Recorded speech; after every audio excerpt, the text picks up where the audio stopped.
আর WhatsApp ভাই brother কি অবস্থা? এখন রুম থেকে বের হলাম, যাবো একটু বিচে গোসল করতে যাবো। এবং দেখা যাক আজকের বিচের অবস্থাটা কি। টয়লা টয়লা নিয়ে সবই বের হয়েছে। আর এই আমাদের হোটেলের এই ওই পাশটা দেখতে বেশ সুন্দর। রোদের কারণে দেখা যাচ্ছে না, প্রচুর রোদ পড়ছে বাইরে। আর গোয়ায় এখন প্রায় 32 ডিগ্রি সেলসিয়াস তাপমাত্রা। ঢাকায় কত জানি না, মেবি 16-17 বা 21-22 হতে পারে। এই যে এটা হলো আমাদের রুম। এই গোয়াতে এরকম বাংলো বাড়ি অ্যাভেলেবেল পাওয়া যায়। এই যে এটা একটা বাসা, তবে নিচতলায় বাংলাওয়ালা থাকে আর উপরে সব হোটেল দেখবেন ভিতরটা এরকম ভাড়া। এটাও একটা পরিবেশটা খুবই সুন্দর। আর এখানে বেশিরভাগ রুমই 2 থেকে 3 তলা। আর এই যেরকম প্রচুর স্কুটি পেয়ে যাবেন। এখানে রুম ভাড়াটা একটু কমই, 1200-1300 রুপি। অন্যান্য ভারতের যে কোনো জায়গা থেকে এখানে রুম রেন্টটা অনেক কম, এর থাকার সুবিধা আছে। আর এখানে 2টা ধর্মের লোক বাস করে, একটা হলো হিন্দু আর একটা হলো খ্রিস্টান। আর গোয়া হলো ভারতের সবচাইতে ছোটো রাজ্য।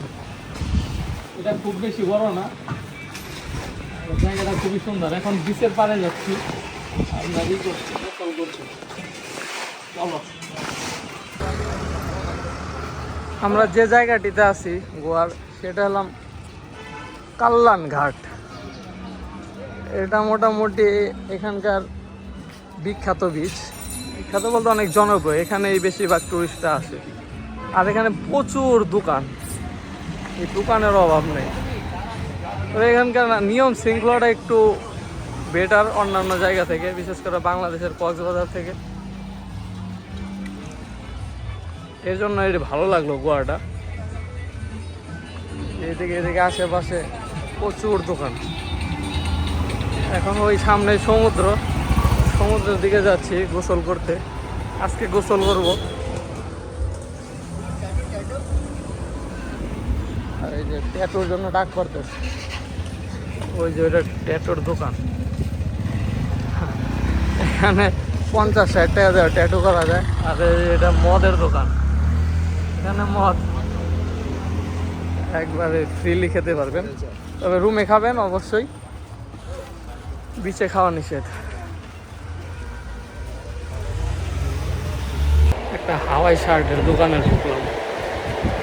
এখানে একটা শার্ট ছিল, যে শরীরে যেটা পরছি সেটা কিনলাম। প্রাইস 250 নিল। এটা ছবি টবি তোলার জন্য ভালোই হবে। সমুদ্রের পাড় থেকে কিনলাম, ওই তো সমুদ্র দেখা যাচ্ছে।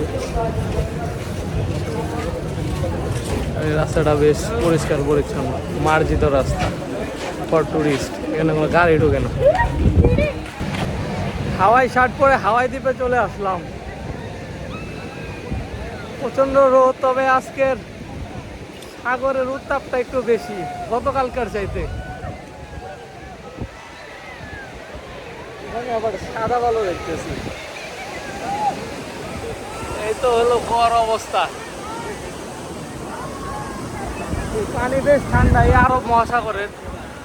এটা ভারত মহাসাগর দুটোই বলা চলে, কারণ ওই পাশে সৌদি আরব, মিডল ইস্ট, এই নদীর ওই পারে, সাগরের ওই পারে। আর ওই যে গতকালকে গিয়েছিলাম বাঘা বিচ, ওই যে পাহাড়গুলো দেখা যাচ্ছে সেখানে। পানি তো। আর আজকে ওদিক যাব, ওদিকেও বিচ কিছুটা দেখা যাচ্ছে। এখানে আজকে আমাদের লাস্ট ডে। আগামীকাল অন্য জায়গায় অন্য বিচে চলে যাব সকাল সকালই। এখানে ওয়াটার অ্যাক্টিভিটিস করে। ওই যে দূরে দূরে দেখা যাচ্ছে প্যারাসেলিং করতেছে।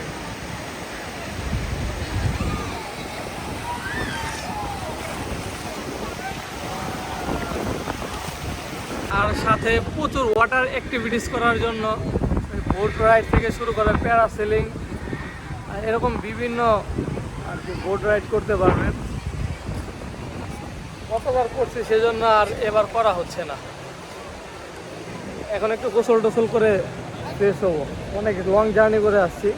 আজকে মুম্বাই থেকে গোয়া আসছি, সকাল 16 ঘন্টা জার্নি করে।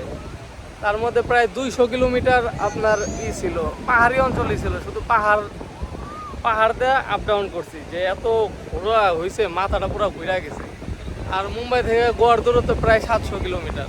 বাস ভাড়া 1000 নিচে, স্লিপার ছিল, তবে কাজ হয় না স্লিপারে। এই খারাপ লাগছে, একটু ঘুমে ভাবও চলে আসছিল। যাই হোক, আমার মনে হয় এখানে ফ্লাইট ইউজ করা বা ট্রেন ইউজ করাটা বেটার ছিল, বুঝতে পারি নাই। যাই হোক, দেখা যায় হোয়াট হ্যাপেন নেক্সট। এখানে যেহেতু বিদেশিরা প্রচুর, আর বিদেশিরা মদ ছাড়া ওরা বিচ অ্যালাউ করে না, ওদের বিয়ার মদ এগুলা লাগবেই। রাত্রে আসবো, সেখানে নাইট পার্টি হয়, হালকা করে দেখে যাব।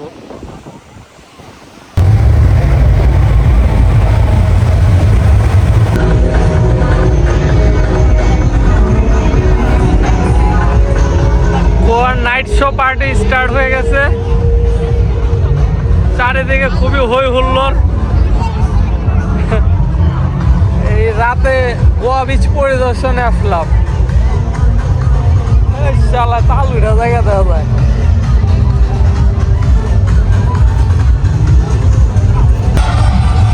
দাদা, এখানে পার্টি চলছে, যাবা নাকি?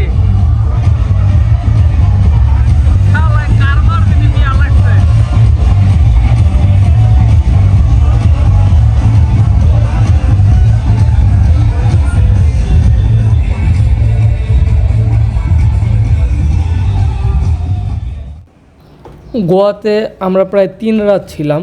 শরীরের ক্লান্তি দূর করার জন্য গোয়া একটু উপযুক্ত স্থান। যাই হোক, সময় মতো ট্রেনের টিকিট না পাওয়াতে আমাদের ফ্লাইট ইউজ করতে হয়। তবে আমাদের নেক্সট গন্তব্যস্থান ছিল ভারতের কেরালা রাজ্য, যদিও আমরা সেখানে বাহ্যিক কারণে যেতে পারি নাই, কিছুটা প্ল্যানের পরিবর্তন করতে হয়। এখন আমরা এয়ারপোর্টের দিকে যাচ্ছি, দিল্লির উদ্দেশ্যে। গোয়া রাজ্যটি মূলত 2 ভাগে বিভক্ত, একটি নর্থ গোয়া, অপরটি সাউথ গোয়া। আমরা ছিলাম নর্থ গোয়ায়, কাল্লান ঘাট, কিন্তু সাউথ গোয়া যে এত সুন্দর তা জানা ছিল না। আমরা যে এয়ারপোর্টে যাচ্ছি, ডাবলিন এয়ারপোর্ট, এটা সাউথ গোয়ায় অবস্থিত। নর্থ গোয়ায় ছিলাম আমরা, সেখান থেকে যাওয়ার পথে সাউথ গোয়া পড়ে, সেটা অনেক সুন্দর আর অমায়িক।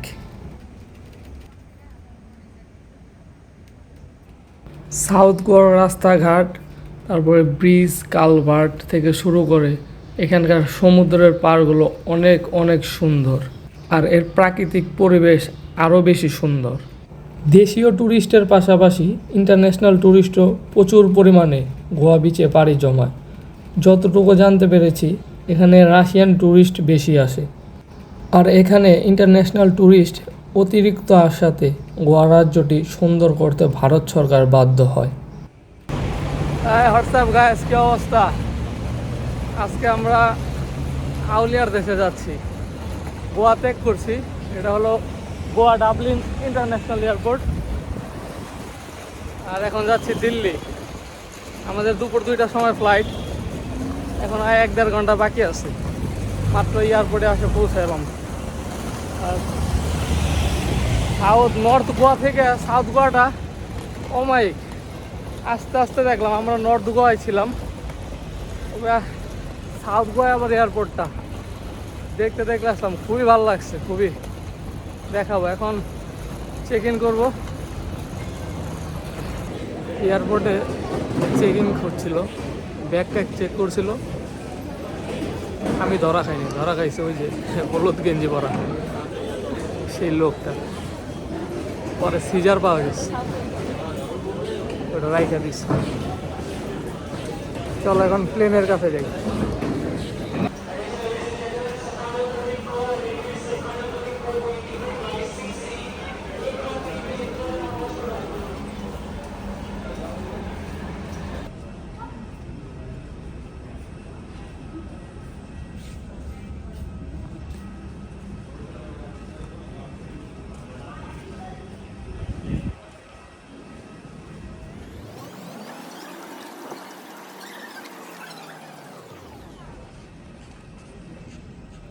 আমরা দিল্লি যাওয়ার একদিন আগে এয়ার টিকিট কাটায় আমাদের টিকিটের মূল্যটা একটু বেশি পড়ে।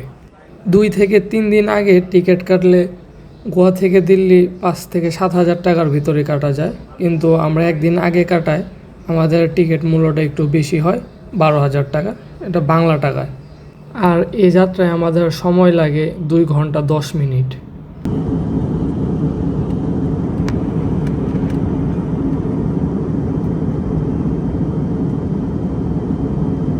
আমার এয়ার ইন্ডিয়ার একটা ফ্লাইটটা খুবই ভালো ছিল। এয়ার ইন্ডিয়া বরাবর মতো ভালো সার্ভিস দিছে, এটা খুব ভালো। এটা ইন্দিরা গান্ধী ইন্টারন্যাশনাল এয়ারপোর্ট, মাত্রই বরাবর বোয়িং 707 আমরা এটা ল্যান্ড করলাম। এখন এটার পারফরমেন্স বেশ ভালো ছিল। Okay, this is the first time Air India. কালাই যাচ্ছে না রিয়াদ? আর এটা হাঁটতে মজা লাগে রে ভাই। এটা কিন্তু বিশাল বড় এয়ারপোর্ট, টার্মিনাল যে কয়টা ঠিক করতে পারলাম না। আরে আমার প্লেন জার্নি এমনিতে খুব বিরক্ত লাগে। আমার সিটটা ভালো জায়গায় ছিল, পাশে আবার একটা বাঙালি পড়ছিল, বুঝছো? নেপালি পড়ছে, ঠিক আছে। এদের খাবারটা মজা লাগছিল। অবশ্য ক্ষুধা পেটে এই সকাল থেকে 5টা পর্যন্ত না খাওয়া। ওরে ক্যামেরা দেখে চশমা লাগাইছে, ভালোই। মাথাটা একটু বিষ করতেছে হালকা। ডরাই গেছিলে না? আরে পাইছো ভয়, আমি জানি। আমি তোমার কইতে ভুলে গেছি যে কুয়াশায় এই যে প্লেন লড়ে প্রচুর, এটা কইলে এতটা ভয় লাগতো না। না তাও তাহলে মনে আর সাহস হয়ে যায়। আছি দিল্লি ইন্টারন্যাশনাল এয়ারপোর্টে, আর একটা লাগেজ আসবে, লাগেজের জন্য বসে আছি। হ্যাঁ, মাথাটা ধরে গেছে একবার।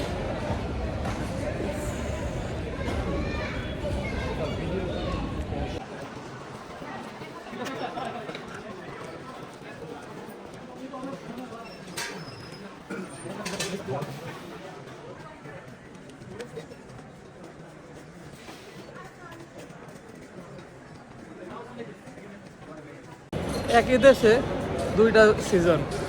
গোয়াটাই খেলাম গরম, ওই জায়গায় নাকি শীতই পড়ে না। মাত্র 2 ঘন্টার ব্যবধানে দিল্লি আসলাম গোয়া থেকে। এখন এখানে টেম্পারেচার প্রায় 16, আর গোয়ায় আসলে অলমোস্ট 30-31 এরকম আপ ডাউন করে। এটা এখন হাঁপাতা টি-শার্ট পরে এখন দাঁড়ায় আছে। আমাদের লাগেজটাকে নিয়ে আসছি, এখন আবার জ্যাকেট বের করতে হবে। দিল্লি নেমে আমরা একটা রিক্সার প্যাকেজ নেই, এই তো রিক্সায় যাচ্ছে। এটা পিছন দিয়ে যে মন্টু মিয়ার মতো ফাঁকা আড়কতাছে রিক্সার ভিতর দেয়। আর এই জ্বালায় পাইলট আছে, আর ভালো এই শুরুতে মোবাইলে কথা কইতাছে। এখন এই দিল্লির পাহাড়গঞ্জ আসছি, এখানে হোটেল আর হোটেল, এখানে থাকার হোটেল নেব। ও ভাই